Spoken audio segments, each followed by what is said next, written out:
Therefore, since we are surrounded by so great a cloud of witnesses, let us also lay aside every weight and the sin that clings so closely, and let us run with perseverance the race that is set before us, looking to Jesus, the pioneer and the perfecter of faith, who, for the sake of the joy that was set before him, endured the cross, disregarding its shame, and has taken its seat at the right hand of the throne of God.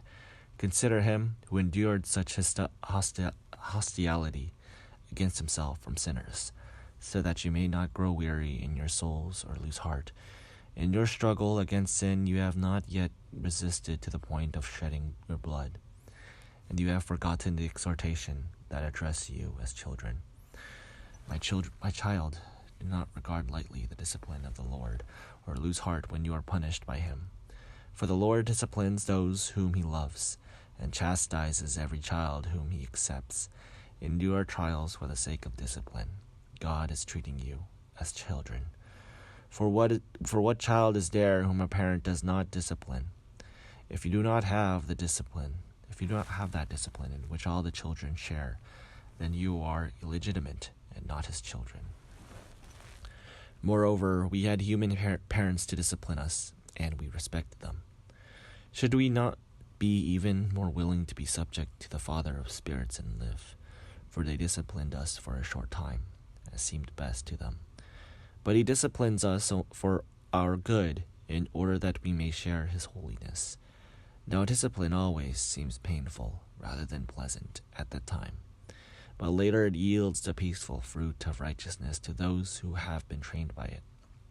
Therefore lift your dropping hands, and strengthen your weak knees, and make straight paths for your feet, so that what is lame may not be put out of joint, but rather be healed.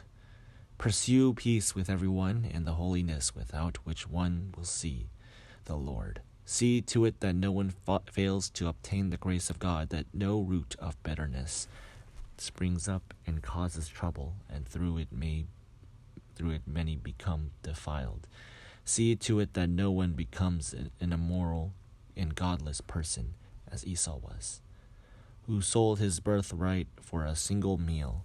You know that later, when he wanted to inherit the blessing, he was rejected, for he found no chance to repent, even though he sought the blessing with tears.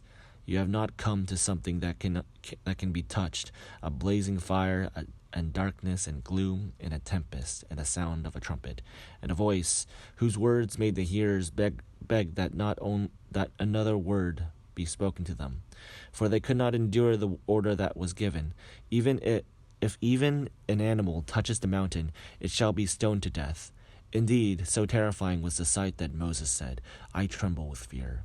But you have come to Mount Zion, and to the city of the living God, the heavenly Jerusalem, and to innumerable angels in festal gathering, and to assembly of the firstborn who are enrolled in heaven, and to God, the judge of all, and to the spirits of the righteous made perfect, and to Jesus, the mediator of a new covenant, and to the sprinkled blood that speaks a better word than the blood of Abel.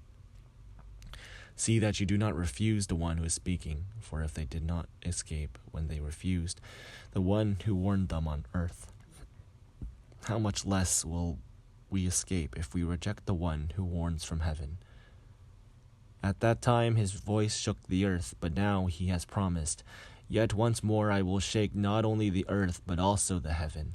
This phrase, yet once more, indicates the removal of what is shaken, that is, created things, so that what cannot be shaken may remain. Therefore, since we are receiving a kingdom that cannot be shaken, let us show gratitude, by which we may offer to God an acceptable worship with reverence and awe. For indeed, our God is a consuming fire,